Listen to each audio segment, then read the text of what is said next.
Previously on the Top 100. Troy had that fiery competitive nature. Hey, can't block anybody up the down hugging the ball early. Junior league.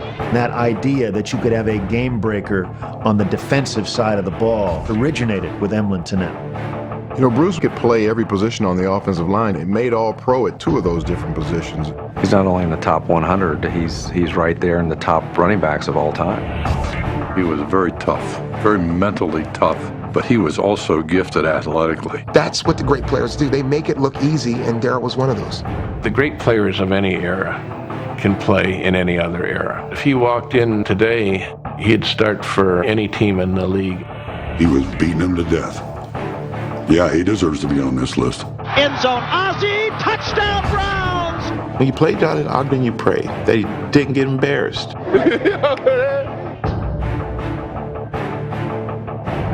Back to throw. He sets up. He fires the middle. Warfield's got it. 35, 40, 45, 50. Started at 40. And now, the countdown continues.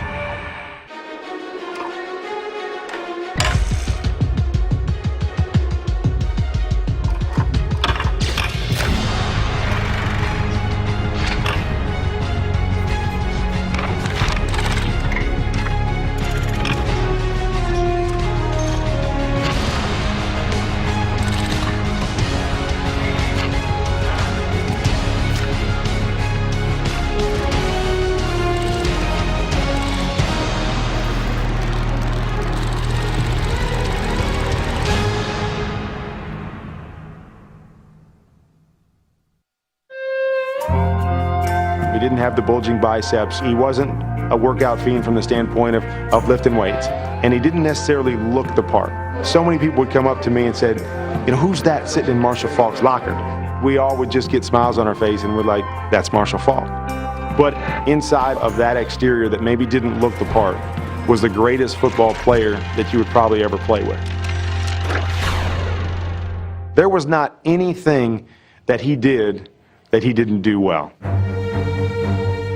That's what I think made Marshall Faulk great. Everything he was going to do, he was going to do it the best.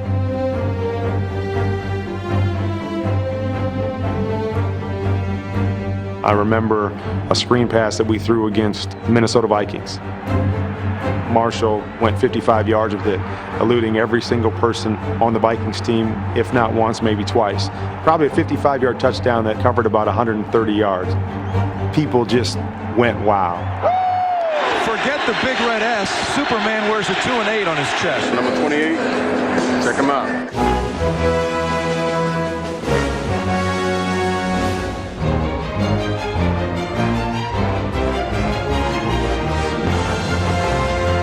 Over a 12-year career with the Colts and Rams, Marshall Faulk became the only running back in NFL history to rush for more than 12,000 yards and have more than 6,000 yards receiving.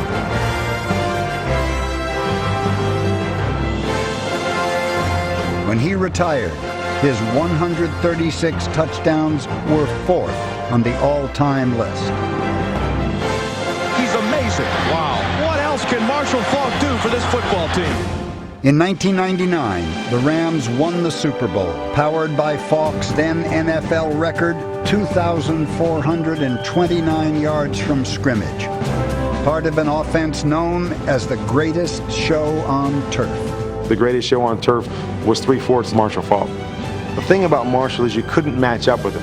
We could split him out like a wide receiver, and he'd run routes like a wide receiver.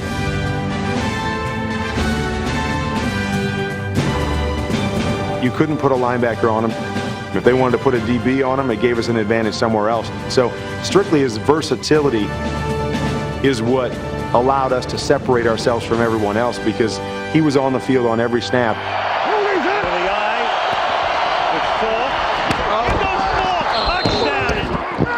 Time after time after time, he got the ball in his hands, and you're back there going, oh, look out. And before you could even get the look out of your mouth, he was avoiding that guy and getting on to the next guy.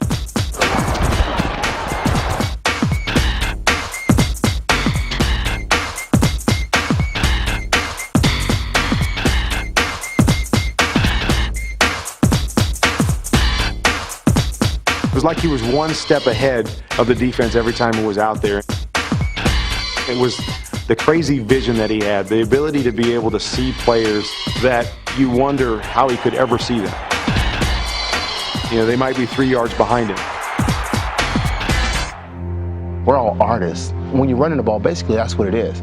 There's a set place where the player is supposed to go. Sometimes it's there, sometimes it's not. And then from there, it's what's inside of you. Just like every other artist, you know, he doesn't know why or for whatever reason what made him paint this picture. You can't explain that. You can't play-by-play that. You can't tell somebody what I just saw. Holy smokes! It's how you feel and what you think and what you see, what you trust. That's the only thing that I can think about running the football is like. The one run that jumped out to me more than any others was a game we were playing against Cleveland in '99. Marshall made a run where he broke through the line, and he eluded basically every one of the defenders in the secondary and took off for a touchdown. And I think it was from that moment forward that I never carried out a play fake the rest of my career because I was afraid I was going to miss that wow run. Hey, Marshall, we didn't block anybody. Because any given moment with Marshall, it could be one of those. We didn't block anybody. That was a hell of a run. And that's what, in my opinion, made him the best player I was ever around.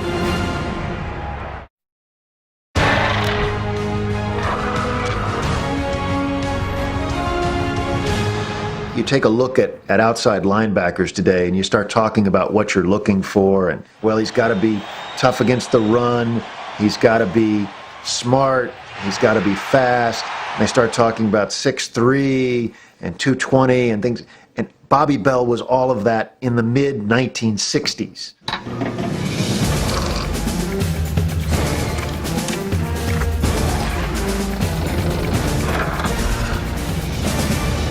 I grew up in Kansas City at a time when athletes lived in apartment complexes instead of owning them. Bobby Bell's barbecue restaurant was just up the street. He was part of that community and that sense of athlete as somebody who was a role model and was graceful. How are we doing here? It's fine. Is everything all right? It's great. Who's the little one here? You see athletes and you often wonder, why so sullen? Why are you not having a great time? Here you are one of the most prominent people in your community. You're making a lot of money. You should be enjoying yourself. And Bobby Bell quintessentially was an athlete who got that. I haven't seen you for a while. Where you been hiding? At home? Yeah. Oh, you shouldn't do that, though. Bobby Bell was an athlete, like 3 syllables. Just a consummate athlete. He was certainly would be considered light among linebackers. He played at about 230. It was a chiseled 230, and it was a 230 without an ounce of body fat.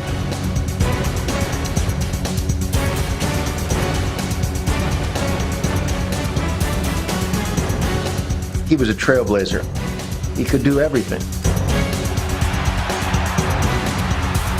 He was just somebody who was truly a natural, gifted athlete. Bobby Bell was also the Chiefs' long snapper and contributed everywhere on the field. One time in '69, the Broncos tried an onside kickoff, and instead of just falling on the ball, Bell catches it and runs 50 yards the other way for a touchdown.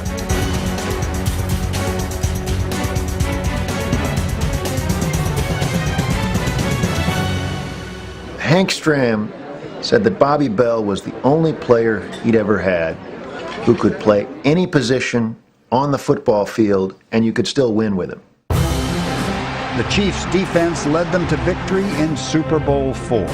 What a moment for all of the Kansas City Chiefs. But Kansas City might never have even played for the World Championship if not for Bell's performance in the AFL playoffs. One of the great games in AFL history was the '69 interdivisional playoff game between the Jets and Chiefs. Jets are defending champions. Beginning of the fourth quarter, they've got 1st and goal on the Chiefs' 1-yard line. 2 runs into the line of scrimmage, gets nothing. 3rd down and 1. The next play, Namath fakes to the running back and rolls out. And the play is executed beautifully, except for one thing. Bobby Bell doesn't buy the fake. He doesn't commit.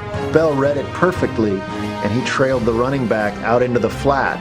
Ultimately, Namath threw incomplete. What pressure put on by Bobby Bell? Instead of the Jets taking the lead on a windswept day at Shea Stadium, the Chiefs score a touchdown on the next possession. It's fitting and appropriate that of all those Chiefs greats, Bobby Bell was the first Chiefs player inducted into the Hall of Fame. Nobody played linebacker like Bobby Bell did. One of the things he loved to do was during the cold weather days is come out in no sleeves. To him, that was intimidating to those guys that didn't like to be in the cold weather.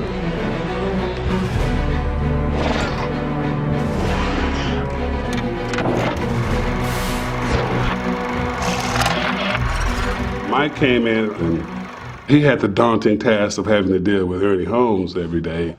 And Ernie, quite frankly, was killing him. Then, one day, Ernie couldn't move him. And I thought that, well, Ernie, what's going on? He said, well, he's gotten a little stronger.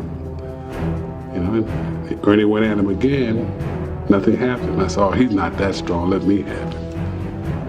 And I hit Mike, tried to throw him, nothing happened. From the practice field battles with his steel curtain teammates, center Mike Webster was forged into a 4-time Super Bowl champion and the anchor of Pittsburgh's offensive line. Mike has played more games than anyone in Steeler history and more consecutive games than anyone in Steeler history. In a tough position, being in the middle of the line where he's always getting contact. When I think about Mike, I see them breaking the huddle, and Mike runs up to the ball. He always does that. He's huffing and puffing, he's blowing.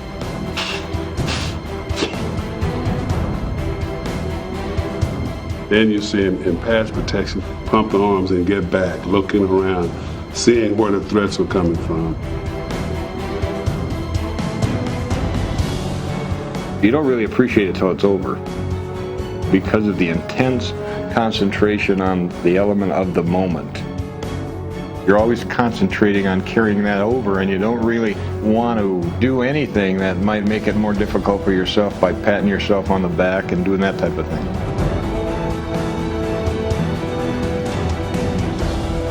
Mike knew who to block, when to block, who to help. I think Mike even called plays at times, helping the quarterback. I said, give me a winner. Give me somebody I can count on. Somebody that'll tell me, Terry, no, don't run this play. Mike did. Somebody help me get the team in line. Mike did it. Mike controlled it. We needed him. We used him. We leaned on him. He was our strength. Let me put my hands into Mike Webster's butt just one more time.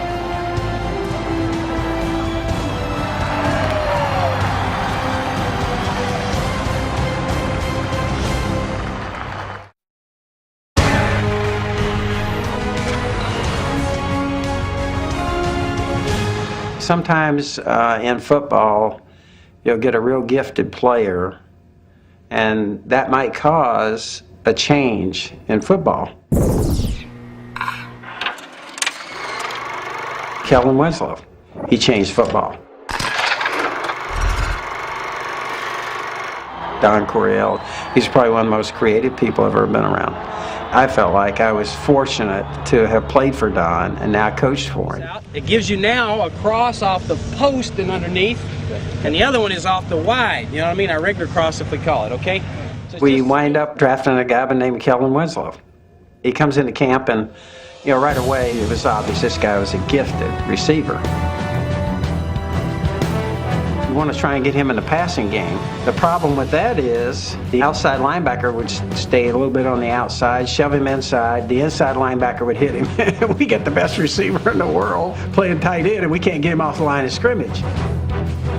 Well, you get in a game, you get totally frustrated. We all talked it over and everything, and we said, what are the things you could do to get him off the line of scrimmage without him getting hammered and getting downfield? So the first thing we did is take him off the line and started moving him around. And now you could put him in a fullback position, you could put him in trips, you could put him in spread. The real emphasis was to keep him in positions where he had free release and getting down the field and becoming a dominating receiver. It's like playing catch out in your backyard. Get the ball up, let the big guy work down the middle against a 5'10", 5'11" free safety or a 6'2", 240-pound linebacker who doesn't run as fast. It was a system that was made for a Kellen Winslow type player. Kellen Winslow's athleticism was on full display in the Epic in Miami. On top of having 13 receptions for 166 yards and 1 touchdown, Winslow's total effort included his block of a potential game-winning field goal in the final seconds of the fourth quarter. The Dolphin game stands as Winslow's signature moment. Of greater impact was his role in advancing the possibilities of the passing game. One reason today's NFL looks the way it does is because Winslow's skills took the tight end position to heights it had never been. They say that great receivers have soft hands. You couldn't hear it when you threw the ball. You know, for most of us, it's, you know, for Kellen, he'd suck that thing in. At least for my evolution, as I went to Washington, you're always looking for Kellen Winslow. A gifted receiver and a guy who can block. Super smart. And he was big. He was a big target. That package, that doesn't come around very often. Looking in the end zone for Winslow. Touchdown! Yes! When you look back and you say to yourself, well, what team gave you the most problem? Well, the Oakland Raiders.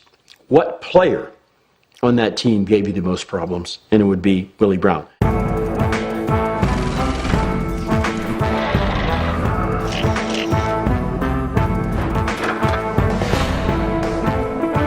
Willie Brown, I can see him now ending our run in 1970 in the playoffs.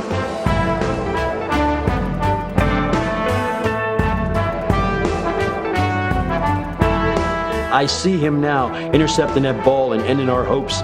So Willie Brown kind of let us know that from 1970 on, like, hey pal, by and large, this is how it's going to be. You make a mistake and you're going to pay.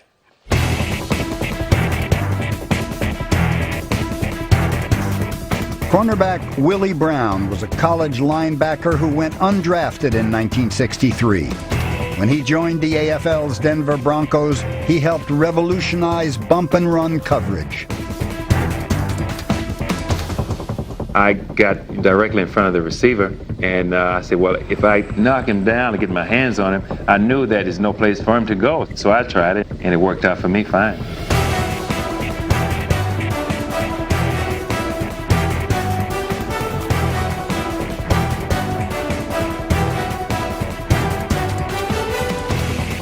He was a ball hawk that would disrupt the things that you were trying to get accomplished. Brown playing up nose to nose with Snow.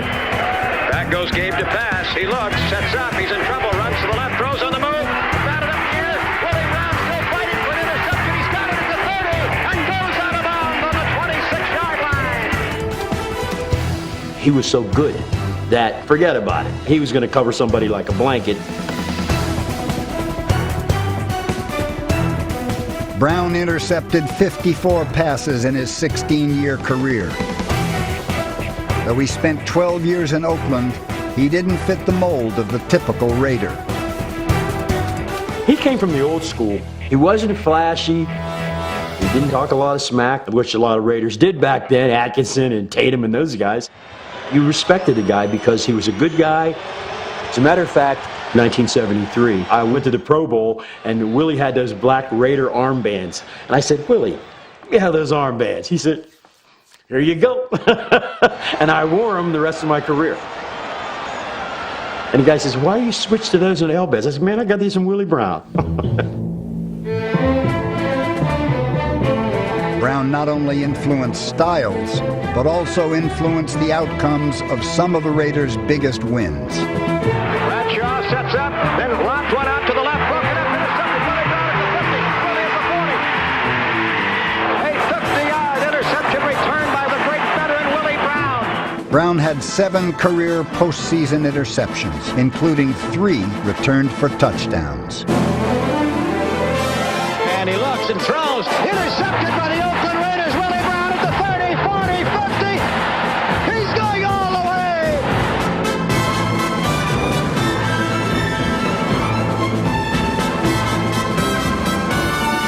Old man Willie, touchdown Raiders. That's what you remember about Willie Brown the most, is the big play. And you know what? I can't get this out of my mind. Since I've been talking to you, I've seen it about 5 or 6 times. Him intercepting that ball and running it back against us in 1970. He was always there in the big play.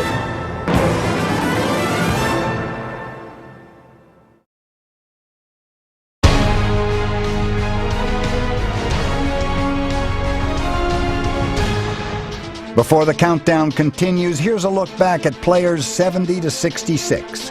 Number 70, the 2000 NFL MVP, Marshall Faulk.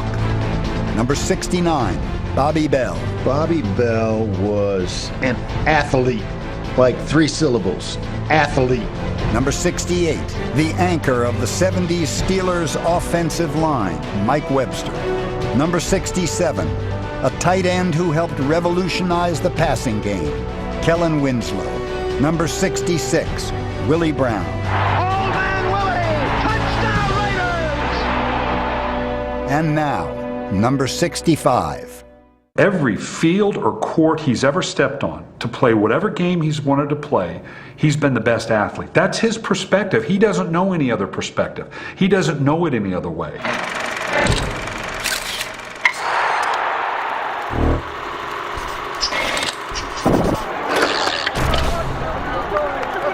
I had Randy at a very pliable time. He was a rookie with a chip on his shoulder with those 20-some-odd teams that had passed him by. I'm going to come here and try to do the best I can to rip the NFL up. My whole goal was to just come in and do whatever I can to wreck this whole league. And I remember the very first practice, Randy was running a deep route. And I'm half ready to go and say, no, you can't do it that way. No, we need for you. And that burst of speed, that height, that leaping ability, the hands. And you started, I'm like, no. Oh, okay, yeah, you do it that way. And you found out very early that, you know what, this guy truly is unique enough that we can do things with him that even from an experienced coaching perspective, common sense would say, no, you need to do that different. Thanks, fellas. What's going on? 113. You hear me hit you in your chest and now? That means you gotta feel good tonight. Monday night, you gotta feel it. His rookie year, Green Bay, Monday Night Football. We threw down a jump ball. And he just, 3 guys draped on him, goes up and comes down, touchdown. And then we threw another deep pass. It really shouldn't have been thrown. You could have, as a coach, looked at the film and said, you shouldn't throw that ball. And it is Moss getting position, touchdown. And Denny Green, one of my real mentors, kind of came over and go, why don't you do a bunch more of that? When that ball's in the air, the number one thing you got to do is get it caught, no matter what. Get it caught and hold on to it. Make that damn official come pry it out of your hands after you score a touchdown. Is that right, Randy? Make him come pry it off. With the Vikings, Randy Moss set a rookie record for touchdown receptions with 17. Bomb downfield to Moss. Down there, juggles it. Oh, touchdown! 9 years later with the Patriots, he set the all-time single-season mark with 23. Throughout his career, he was always considered one of the league's most dangerous weapons, but also one of its most explosive personalities. He's a sheer competitor. Come on! Hey! Don't stop giving me that ball. Don't stop giving me the ball. Come on. Damn, you can't throw him that high, bruh. All right, let it go. I'm going to let that go, but I'm saying. I know exactly. All right, let's do it next time. Phenomenal athlete. That was one of the greatest catches Randy Moss has ever made.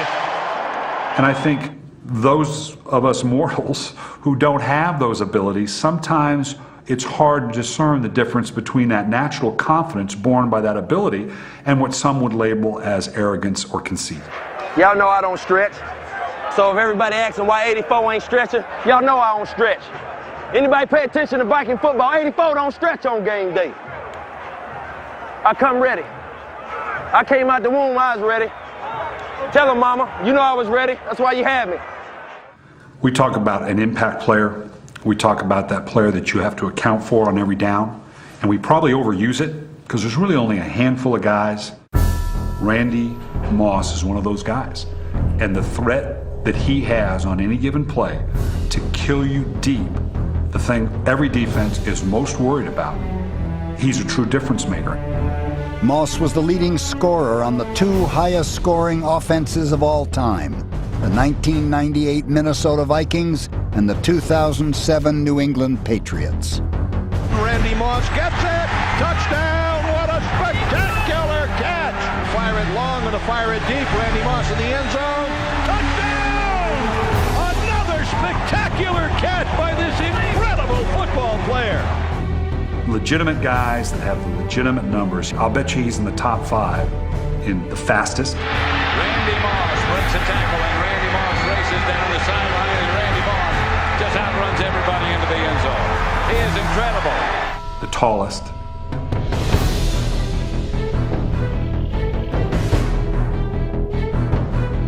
The highest leaping ability. And the best hands. And Randy Moss just goes up and just makes it effortless. That freakish combination of those 4, I don't think we've ever seen before. I'm not sure we'll see again.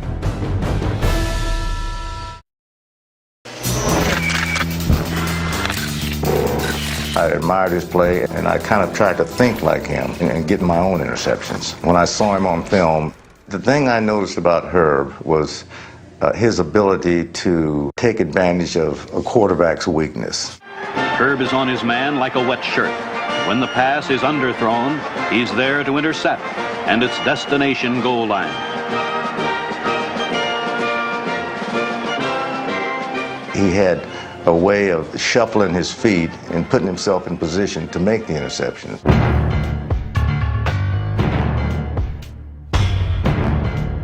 They call them shutdown cornerbacks these days. Herb was that kind of guy. Herb Adderley was an intimidator who shut down offenses with his pass coverage and his physical style of play.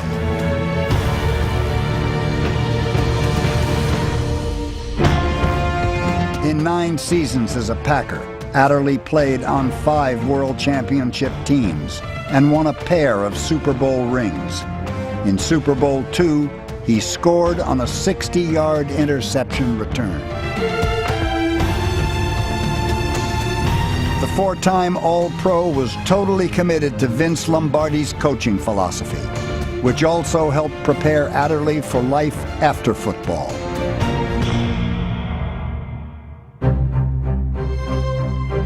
He would always say, gentlemen, what I'm trying to tell you now is going to help you once you get out of the game, because once you start working in the world, you're going to have the same ingredients to make it. Self-pride, pride in performance, sacrifice, self-respect, respect for others, hard work.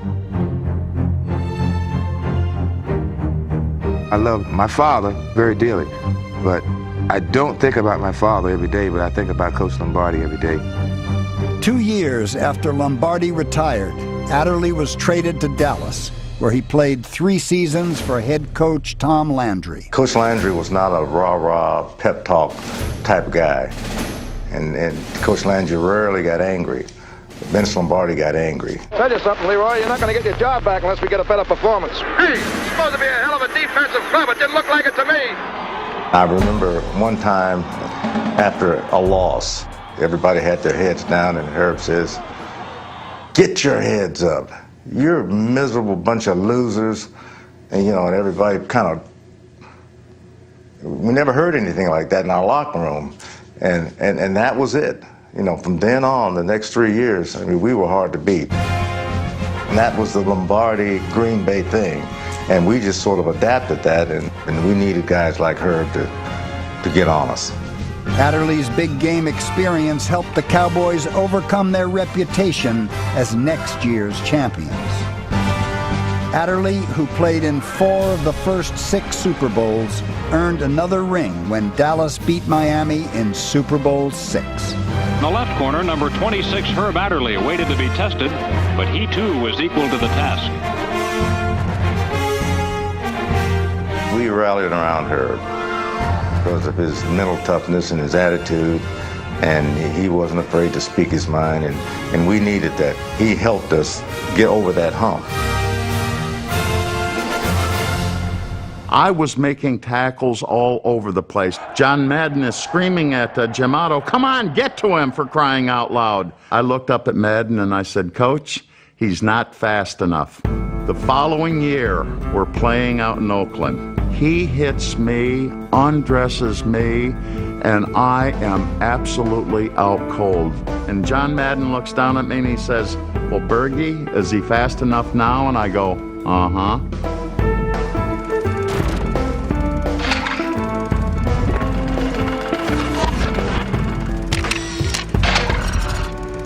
Double zeros, when you see double zeros, it's not good at all. You want to stay away as far as you can from the double zero man. This guy was awesome, a demon with a killer's instinct. Jim Otto had what I call the 6-inch punch.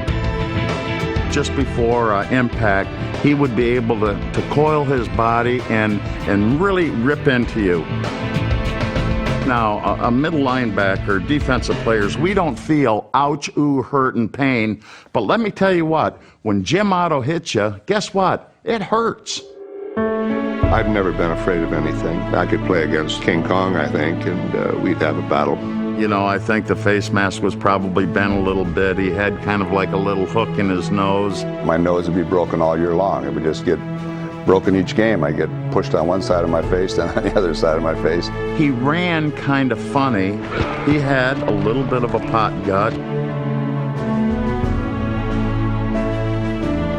My number 00 came from a nickname, and it was Ott. And Mr. AFL 00 Jim Otto, the 9-year All-Pro center. They called me Buckethead because I had a helmet size 8 1/8. I had a very large head. And then I was one of the older guys on the team, and they called me Pops. Jim Otto was an original Raider, at the center of it all. From 19 straight losses in the early 60s to Oakland's last-minute win in the Heidi Bowl. He was there for the Raiders' first ever Super Bowl. In 1972, he even caught a pass in a playoff game in Pittsburgh, although everyone remembers the game for another reception. In his second-to-last game, he snapped the ball for the famous Sea of Hands catch, the Raiders' most dramatic playoff win ever. By the time he was done, he had played in 308 straight games, the most in Raider history. I've had 39 surgeries. I've had 28 knee surgeries. Both knees are artificial. I've had 8 artificial knees. We loved to play football. We beat the hell out of each other and had a great time doing it. At that particular time, I thought maybe I shouldn't have done it, but as soon as you heal up a little bit, you think, gosh, I'd do it again.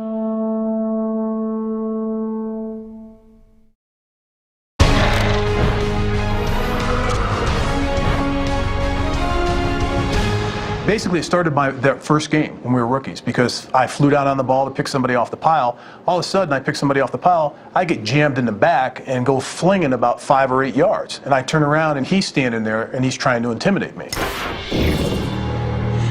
so we just didn't like one another from that game.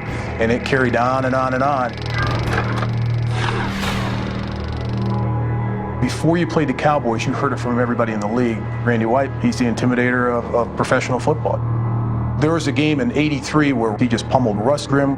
Russ was just getting smacked upside the head. And I'm jawing with Randy. We're talking big time smack. Russ comes back to the huddle. His helmet's twisted sideways. He's got blood coming down his nose. Mayday! Shut your effing mouth! I said, Russ, I got him exactly where I want him. He's not playing over you. He's playing over my ass. He's kicking my ass. Well, he was a fierce competitor. And just with that nickname, you know, here's a guy they call the Manster. He's half monster.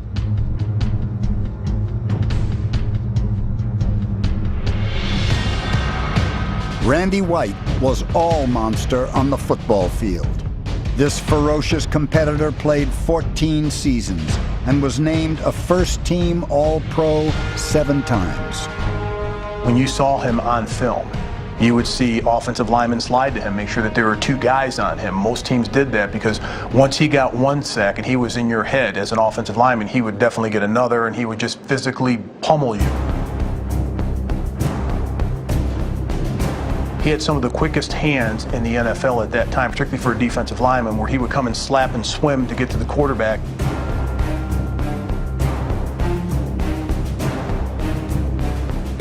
Randy White was a step ahead of any defensive lineman at that time because he had such a high motor, and he was a pretty good-sized player at 6'4", 257. You didn't see many defensive tackles that size that could get to the quarterback.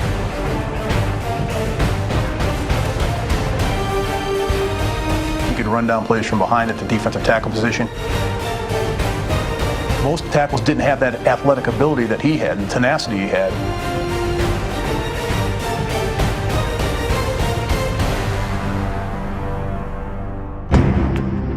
White's relentless style of play earned him co-MVP honors in Super Bowl 12. It also earned him the hostility of cowboy haters everywhere, especially in Washington, D.C. When we played in RFK Stadium, you know, one of my biggest concerns was the security for my family and friends that were coming down there. One night, a Redskin fan poured a beer over my sister's head, and my brother came across 2 rows and decked the guy. And by the time he hit the floor, my mother had a blackjack in her pocketbook and she was beating on this guy. It was not only a war on the football field, but you had to watch yourself off the field down there. Randy was the Lawrence Taylor and the Reggie White his first 8 or 9 years in the league before those guys came onto the scene.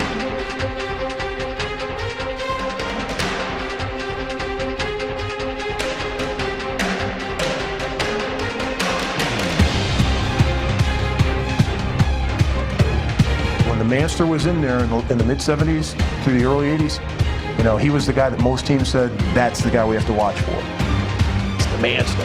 How are you going to play against Randy White? How are you going to beat the Manster? He's one of the greatest defensive tackles. He was basically the first link in that chain that you saw players that were unblockable. You know, you can go back to the Deacon Jones and the Merlin Olsons and guys like that, but he carried it to another level. And then LT, and then Reggie. You don't find many guys with, I hate to say this on film, but with that much heart as Randy White, and you really have to respect the way that he played. I respect the way that he played football and the player that he was, but I still have some bitter feelings, and I'll probably have them until the day I die.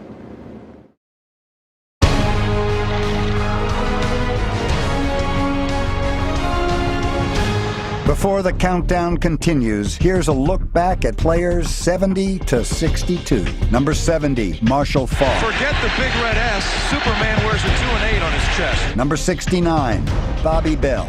Number 68, a center with 4 Super Bowl rings, Mike Webster. Number 67, Kellen Winslow. They say that great receivers have soft hands. For Kellen, he sucked that thing in. Number 66, a player with 54 career interceptions, Willie Brown. Number 65, Randy Moss. Don't stop giving me the ball! Number 64, Herb Adderley. Number 63, the center on the AFL's all-time team, Jim Otto.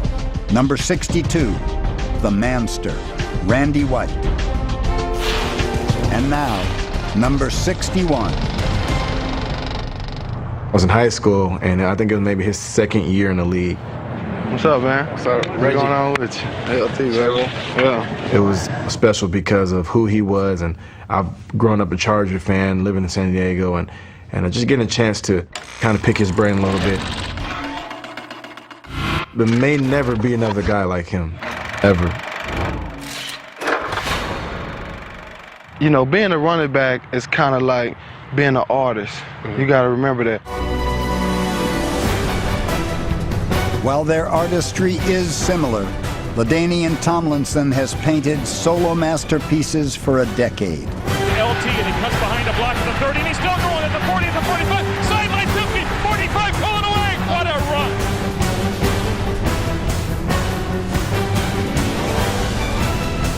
Tomlinson with a first down, breaks the tackle. We'll see you in the end zone, man. He's a great player, a great athlete. He just absolutely made guys look silly, time after time after time. He did it again! He is unbelievable!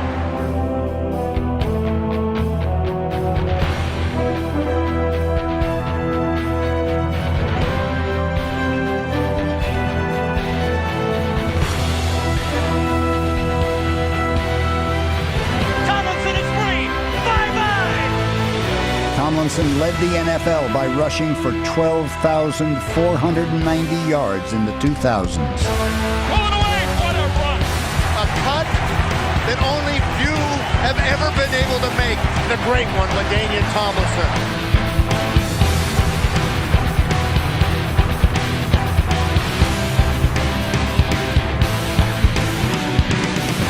In the history of the NFL, few have been better near the goal line than Tomlinson. Seeing how he attacks the end zone and how he attacks the defense when he gets the ball in his hands, it's pretty special.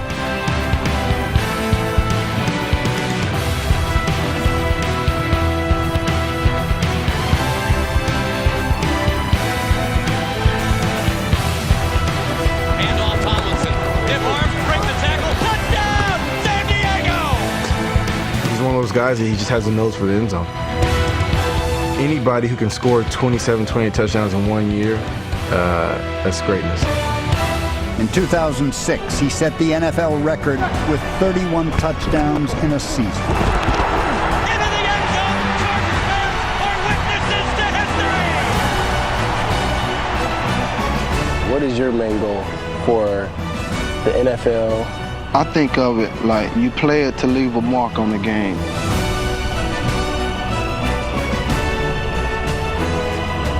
You play it for people to say, when LaDainian Tomlinson was in the NFL, he lit it up.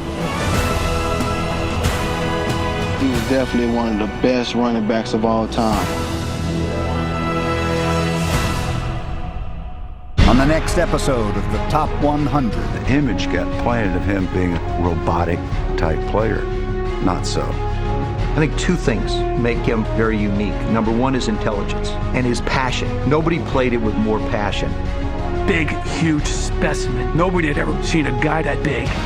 He was always tough. He's fundamentally sound. He executed the play. The greatest linebacker I've ever seen. Both prongs of the game. There's an interception by Jack Ham. He's first because he should be.